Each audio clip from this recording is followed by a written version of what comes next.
Welcome to Wander World School. It's trivia time. What city features the world's tallest building, largest choreographed fountain system, and longest driverless metro network? Tune in to this month's listener locations to find out. I'm Susie, a travel-loving money nerd, mom of two, and our family lives between Spain, Colorado, and soon Japan. On this show, we discuss the stories, logistics, and finances of traveling families and the many ways to learn along the way. Today's end of the month episode includes exciting pop-up locations for the fall and our listener locations, including the answer to this episode's opening trivia. We also discuss highlights from this month's episodes, and our deep dive is a special episode with my mom to celebrate the 50th episode. She recounts her adventures studying abroad in West Germany in 1969, as well as my parents' year-long around-the-world travels in the mid-1970s. My, how travel has changed. And yes, that's right. There are now over 50 episodes out, and I am so proud of each one. In fact, will you help me celebrate by going right now to your Apple Podcasts or Spotify and leaving a review? You can also give 5 stars on Pocket Casts and leave a fun comment on any episode on YouTube. Please help me spread the word about the amazing stories on the Wander World School podcast. Thank you so much. Before we jump in, how has your month been treating you? In April, I did my first longer stretch of the Camino. This historic trail, well, really one of many trails that lead to Santiago de Compostela, has been a favorite of thru hikers and spiritual seekers for centuries. I was lucky enough to fit in 113 kilometers of beautiful trails before attending my second Camp FI, that is FI as in financial independence, in Santiago. This event prompted me to finally start this podcast last year, so it was wonderful to be back and share stories with those on their way to financial independence and those already there. We chatted about nomad travel, logistics of healthcare abroad, navigating saving for the future and our children while enjoying today, and so many other insightful conversations. There are campfire locations all around the US and in Italy this week, so check out one if you're interested in more money nerd conversations like these. And now we are on our World School Pop-Up Hub in Naples, Italy. I'll share more about this adventure next month. Are you based out of Ludlow, Massachusetts, Dubai, UAE, or San Diego, California? I love looking at the listener locations from the past month. Dubai is that city of superlatives from the opening trivia. It boasts the tallest building in the world, the Burj Khalifa, and so many other cosmopolitan developments. Shout out to Jana, who left me a note saying, I've been listening to your podcast and it is so good. Congratulations. I love this. If you find value in these episodes, can you leave me a review or send me some fan mail with any feedback, questions, or ideas for future episodes? Link in the show notes. For this fall, my Osaka World School Pop-Up Hub is officially live. Please join us October 11th to the 17th in beautiful Osaka, Japan. There are so many wonderful locations for pop-ups this summer and fall. You can check out Bulgaria in May, San Francisco or Romania in June, Germany or Laos in August, and many in Mexico and South America this fall. Links are in the show notes. For the monthly episode recaps, listen back to Basoa Summer Camp, Maddie Novich, David and Natalie with Harmony Alternative, and Tasha Martin if you have not yet. You don't want to miss more about 4 schools in Spain, crafting the perfect European summer camp itinerary, the upcoming Southeast Asia and South America programs with Harmony, or all the details on full-time RV life with teens. Follow on Facebook, Instagram, and YouTube for reels and shorts that highlight the most important and fun clips. And now to celebrate episode 50, my conversation with my mom about studying abroad in Germany in the late 1960s and gap year travels in the 1970s. We have a very special guest on the podcast today for the 50th episode. We introduced Grandma Wander, my mom, Marcia, to the show. We're going to talk about travel before kids. And then future episode, we will get into more about what travel is like as a family when my brother and I were younger. Welcome to the show. Introduce who you are and where you grew up and a little more about you. I was born in Western New York. I'm the oldest of 5 children. We lived in the same town that my mom was born in and had lots of family and relatives in Western New York. So did very little travel as a kid. We did go to my grandparents' farm, which was about 200 miles away, and that was an all-day trip with 5 of us in the back of a station wagon, so it wasn't fun, but, being at the farm was lots of fun, so most of our summer vacations were there. I did have one trip with my other grandmother. We went by train to visit, relatives in Indiana and then also relatives in, Michigan. Our travels weren't too far away. And you worked in the public library system for many years. Yeah, I went to, college for undergraduate 50 miles from home, and then traveled a little further for graduate school in Michigan, and then have worked in public libraries, primarily here in the West, Arizona, New Mexico, and Colorado. So I'm a Westerner now. You have 2 children and 3 grandchildren.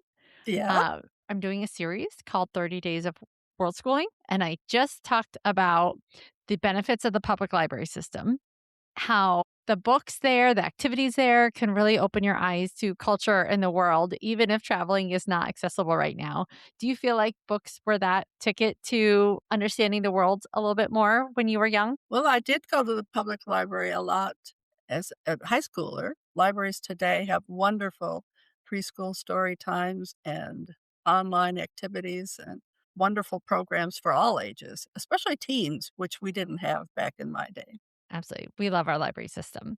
You traveled not too far growing up, but at some point you did travel more because you studied abroad in Germany in the early 1970s. Tell me a little more about your college experience and how you ended up studying abroad in Germany. Very early in the 70s, 69 to 70. The college I went to, was studying German, and German professor suggested that there was an international program with a college in Germany. My first thought was, "Oh, I can't afford that," but found out that my scholarships and grants and everything like I was in Fredonia, still applied for the year I was in Germany. And then when I was a student in Germany, students don't have to pay for things, and I got a stipend. I had living expenses and a little opportunity to travel as a student in Germany. So I was there for the whole school year. Which town were you in? And tell us a little more about what that experience was like. I was in Oldenburg, which is in northern Germany, at a Pädagogische Hochschule, which at the time was a teacher training school, which Fredonia in New York was originally too. Attended all the classes that were in German. I did take one English class while I was there, but sociology and all sorts of programs, and had a couple opportunities to travel beyond Oldenburg. One was interesting. In December of 69, there was a strike at the school. There were lots of international strife and anti-war things happening in Germany as well as in the United States. They stopped having classes for 1 week in December. And during that week, I joined another student and went to Berlin. And the interesting thing was that my very first airline trip was from Bremen to Berlin as 20 years old. How did you get over to Germany then? The German student who had been at Fredonia the year before wanted to go by ship. And we did. My parents took us to New York City and we got on the SS United States, which was an old-fashioned steamer ship, but they had a lot of international students traveling there. But I got seasick and sprained my ankle, so that wasn't my favorite experience. How many So days over was the boat trip? it was supposedly the fastest ship at the time, which meant it didn't have very many stabilizers, so it was a rough road. We landed in England and France before Germany, so I think it was about a week. And the last day in the North Sea, there was a huge storm. My German friend was the only one who went to lunch that day. And she was out on an open deck talking about how wonderful experience it was. She was the most amazing, full of life person I'd ever met. And one of the saddest parts of my trip a year in Germany was that while I was in Berlin, she had gone home and she ended up dying of spinal meningitis the day after her 21st birthday. So That experience of a funeral in Germany was pretty tough, but, her spirit stayed with me, and it was made me think, "Well, Katrina would do this, I can do it too." That's always been a very special story, and she was very adventurous, obviously, having spent her She exchange did year in. handstands in Central Park in New York. She just was full of life, and so maybe she knew that it was gonna be a short life. So it reminds all of us to take advantage of every opportunity whenever we can and live life to the fullest. It's very well said. It's really meaningful when you have those realizations early in life because it gives you that opportunity to carry that forward through your travels, through your adventures, just knowing that tomorrow's not a given. And when you were in Berlin, this was when it was West Germany, East Germany, Right? correct? Did you stay in the West Berlin side? Oh, yes. But we did spend 1 day in the eastern portion. I had to go through Checkpoint Charlie as an American, and my German friend had to go through another entry point. And this was early December, cold, miserable. We were just gonna meet on the street in between. I waited and waited and waited, and I was really panicking, "Should I go back? Should I stay?" He finally came, but they had given him a real hard time. But we made it, and we got to go to the Bertolt Brecht Theater that night, and I did go in a department store where all I could see were umbrellas and something else. The stores were few and far between. I learned from other German friends the East Germans had books, at least. They had books in their bookstore. But I spent more time in the West, so definitely. And we were just in Berlin last summer and did our pop up there and have a photo in front of Checkpoint Charlie. So it's Yeah. really unique to think that you were passing through there when it was a functioning border Yes, patrol. definitely. Yes, it Yeah. was. You studied German before you went abroad, Yeah. then you were there. How do Yeah. you feel like that German preparation was before you arrived? And then while you were living there, was it a crash Oh, it was course? minimal. Before I went, I actually had Spanish from 2nd grade through 10th grade, and then just took the German last 2 years of high school. I don't think I ever knew that. You had Spanish from 2nd grade until 10th grade? They were doing that back then, and now we only have to do 2 years in high school? Minimally. In elementary school, it was some real basics, but I took the state regents exam in 10th grade, barely passed it, so Spanish was not my forte, but, That's why you switched to German, perhaps? Or why but did you yeah, switch to German? well, it was just another opportunity and sounded fun, and you had to take something your junior and senior year. And then you kept it going in college. You had this chance to study abroad. A lot of students wanted to speak English with me, the German students, and I'd say, "No, I came here to learn German. If you wanna learn English, you go to the States." So I tried really hard to mostly speak German. The German student and I and her family were wonderful because it really was I was really overwhelmed, and my language skills were pretty poor considering I've met young people in Germany and other places that even as a 10-year-old or 12-year-old, they speak pretty good English.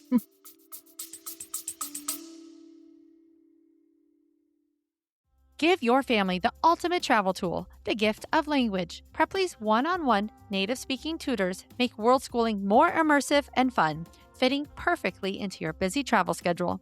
Whether you're preparing for Spain or Japan, start talking today. I've been using Preply for years with great success. Use the link in the show notes to get 70% off your first lesson. They do start really early nowadays.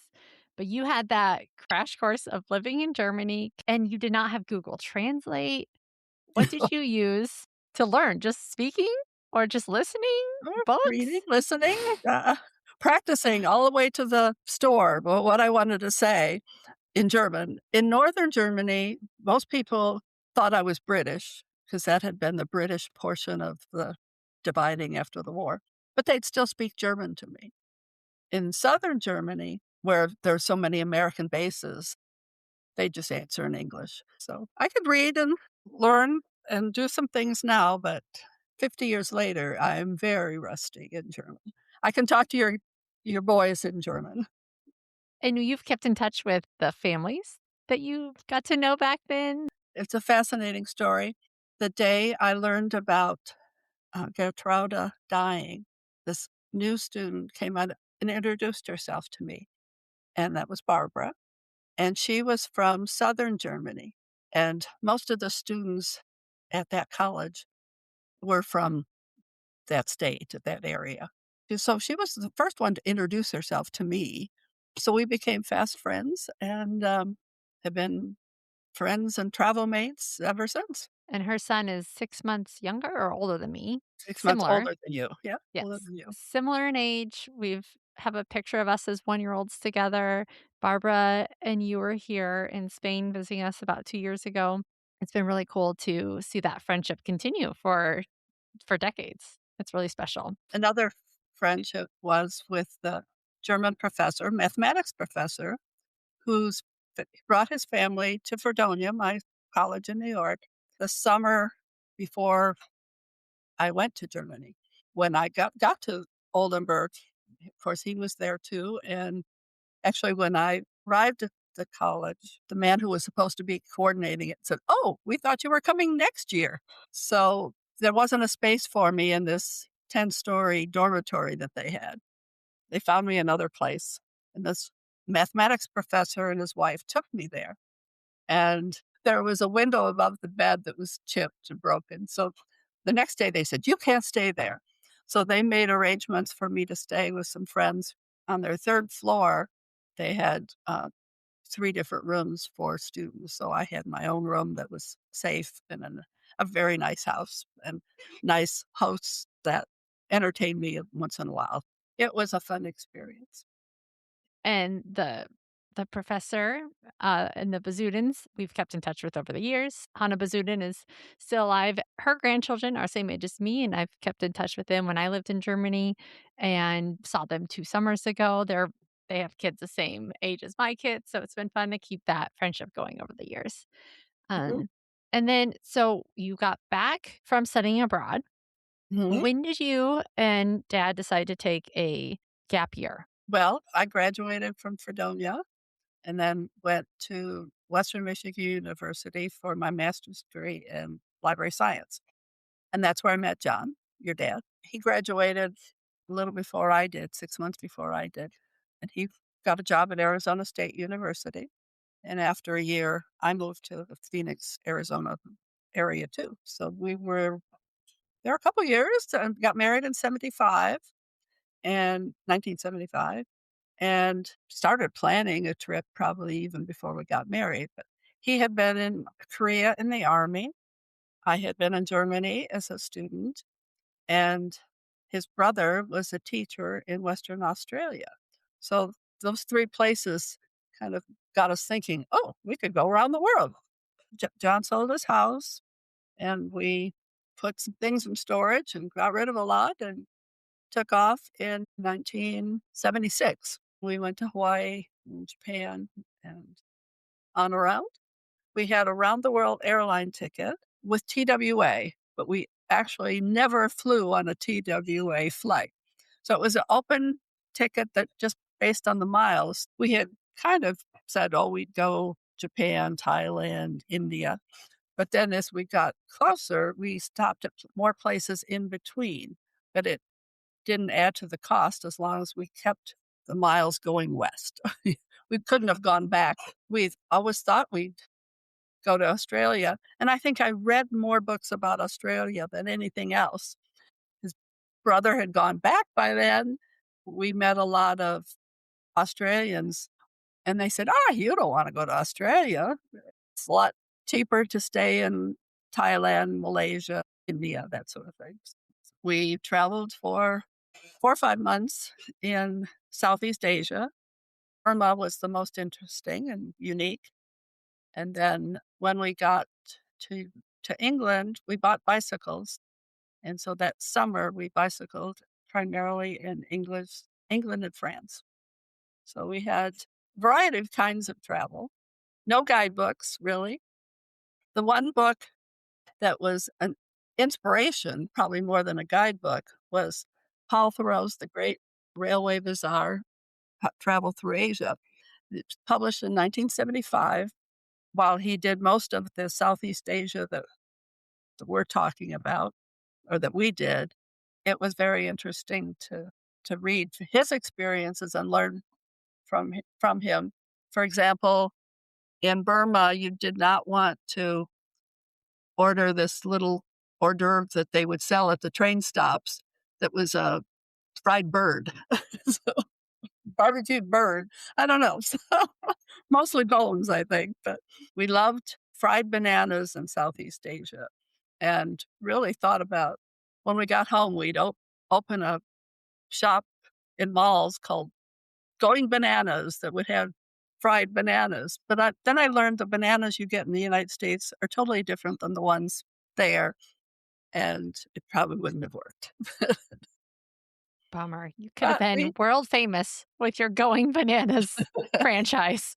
well, I also think the idea that we should have written some travel books, we were doing that about the same time Rick Steves was starting to do his travel books and industry, uh, tours and everything he does now. He got wealthy on the kind of travel we did too, and the need for more travel information for young people, especially.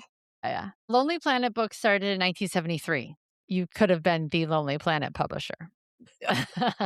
So, without many guidebooks and travel books, how did you decide where to go, how to get from point A to point B, where to stay? Walk me through what that looked like. Well, we got lots of information from travelers going the other direction. Between England and Australia, there was kind of a standard route, hippie trail, I guess. And so we met some people along the way. Occasionally, we would actually ask at the information desks at train stations for some ideas. Most of it was word of mouth or learning from other travelers, or we did have some kind of guide to youth hostels. We also were able to inexpensively become members of the YMCA, and there was a YMCA in several different cities. So in that part of the world, we didn't camp. When we got to Africa and Europe, we did more camping, just winging it. And the one thing that was good about our open-ended sort of ticket is that the night before we were going to fly from Hong Kong to Bangkok, John got sick and we postponed it and went another week or so later.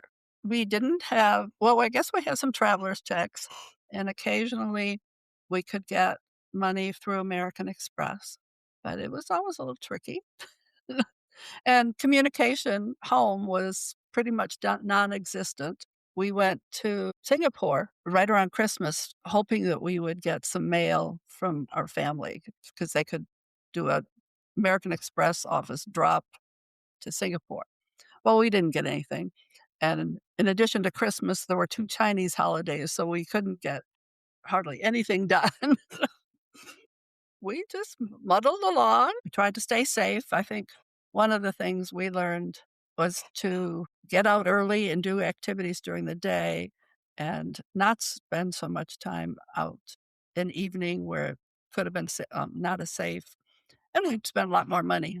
We were pretty frugal and pretty anxious to just learn things and experience whatever we could. Sometimes you would meet someone in the youth hostel, say in Bangkok, and then run into them in Calcutta later. There were travelers like us. And you get to learn from each other and talk with Yeah, each other. That's what I love about youth hostels as well. we met someone in Burma and had given them some information about the youth hostel or something. And then we got to stay with them when they were back in Switzerland. I love to see those connections continue. And this was possible because you sold the home in Arizona and Mhm, you saved up a little bit, quit your jobs, hit the road. You were quite mhm. frugal with, you said, camping in some locations. Which countries did you go to in Africa again? Kenya Kenya. Okay. and Egypt too. But there was some kind of disagreement between Tanzania and Kenya, so we couldn't cross the border, but there was plenty to see in Kenya. We met 2 Germans, medical students that were on a break, and they actually bought a little VW Bug, and that was our safari vehicle for 4 of us. Tommy was about 6'4" or something. So, and he was blonde and then got very sunburned. The Africans were very fascinated by him. So he ended up talking our way into a private preserve one time, and while the leader of the safari was gone. So we were treated like paying guests, even though we weren't. What an adventure. And your German came in handy. Yeah. And how did you navigate languages while you were traveling? Well, most of the time we were in former British colonies, so English was pretty acceptable. In Thailand and all, I remember sitting on the train with an old woman, and she was teaching us how to count in Thai. So you may do with whatever language you had. And I do remember in a rural part of Korea seeing a big sign that said information and didn't understand a word we said after that. So she wasn't too helpful, but they tried. Hand gestures and pointing, you Yeah. somehow muddle through, like you said. And, we played it safe, learned how to say shrimp fried rice and didn't try to get anything too exotic. Yeah, you don't want to get sick when you're on the road as much. Yeah, well, Uh, we called it deli belly. Every traveler has one someday or another. exactly. I know travel spending 50 some years ago was a little different. Inflation has played a role.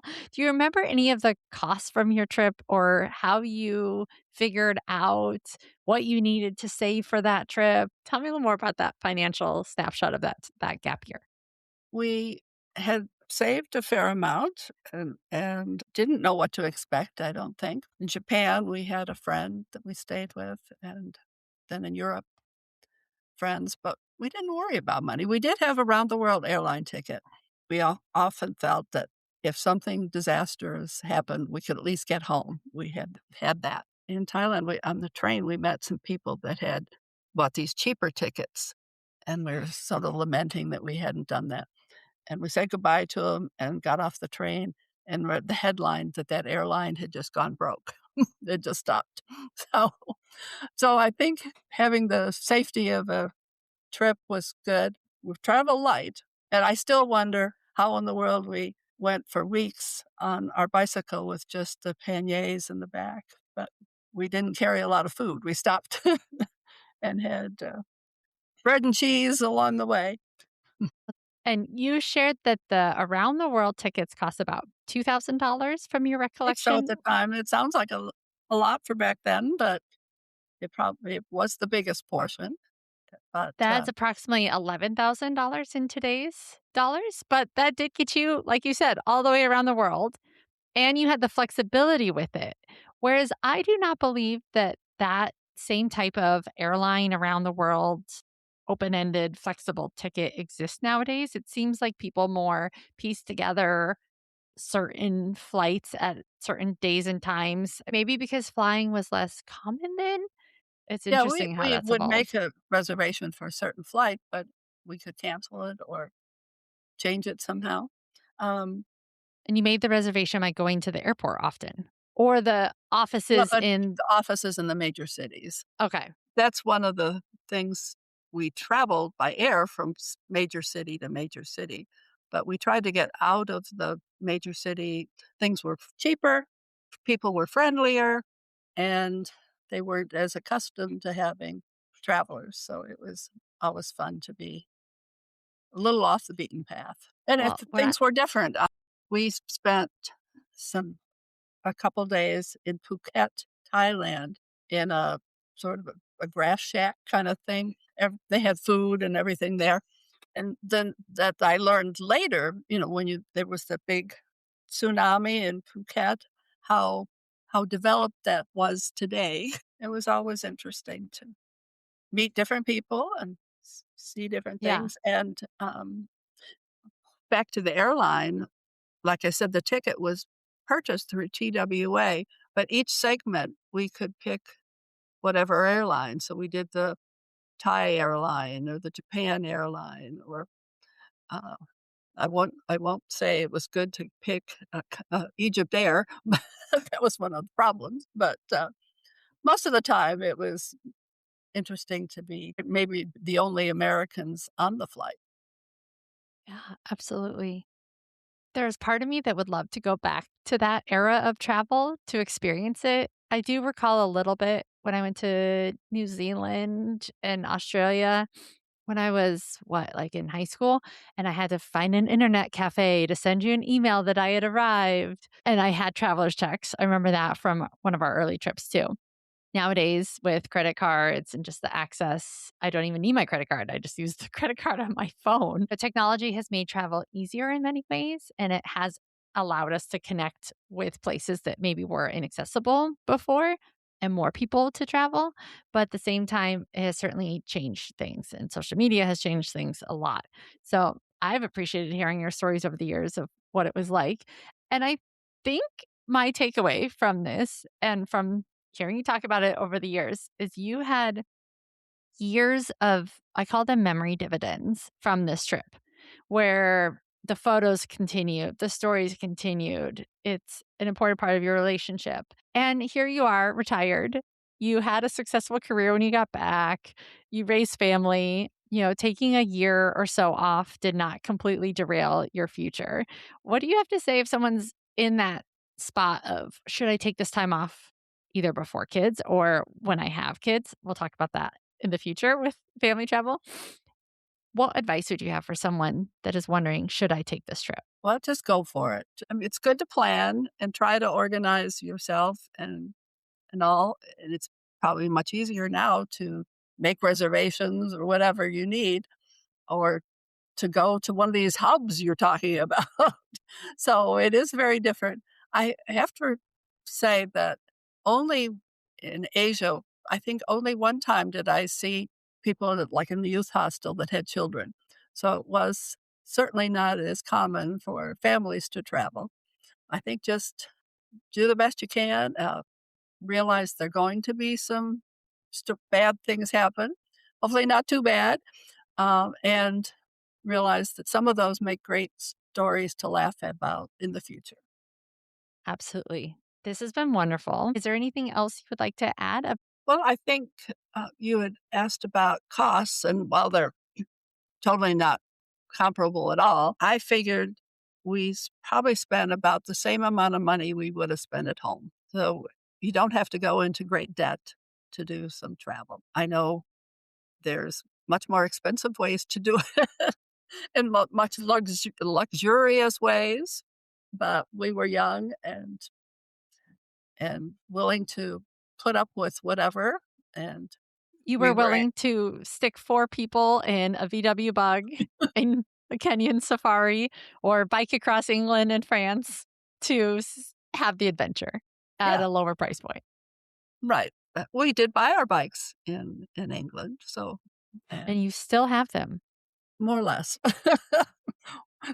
I think we just got rid of the last one. Wow. But Yeah. Well, that's impressive that it lasted as long as it did. I know that. That's so cool. Before we wrap up, let's learn more about you in a lightning round. What is the best or worst food you've ever tried? oh, pickled eel was the worst, and What country was that? I think it was in Germany. It's funny. And the best.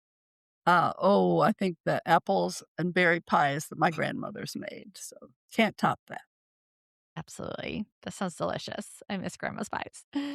What is your favorite travel related movie, book, or story? Well, I already mentioned The Great Railway Bazaar by Train Through Asia, written in 1975 by Paul Theroux, was a real inspiration and a fun guide to kind of keep us aware of what travel by train can be like.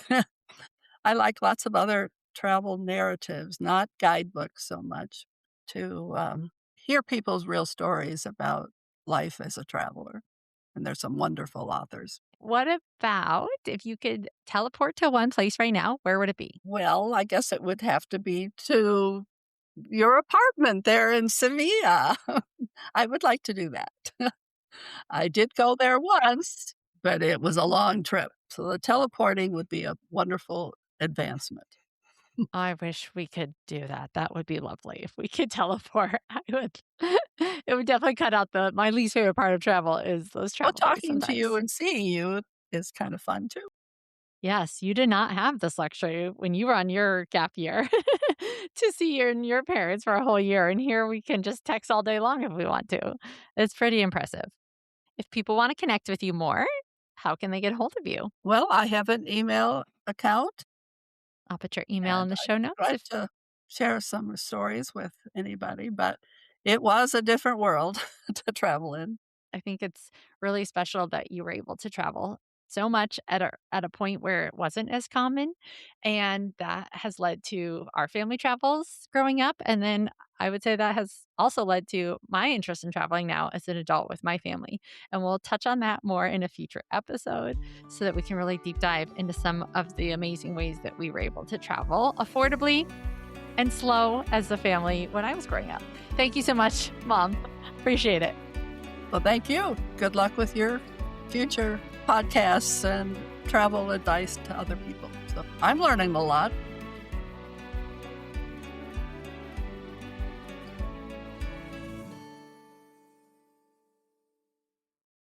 That's a wrap on today's episode. If you enjoyed it, please do me a huge favor and tell a friend or traveling family about the show. And hey, don't miss out on bonus content, behind the scenes, and more on Instagram, Facebook, or Substack. Thanks for tuning in. Go send this episode to a friend. See you next time.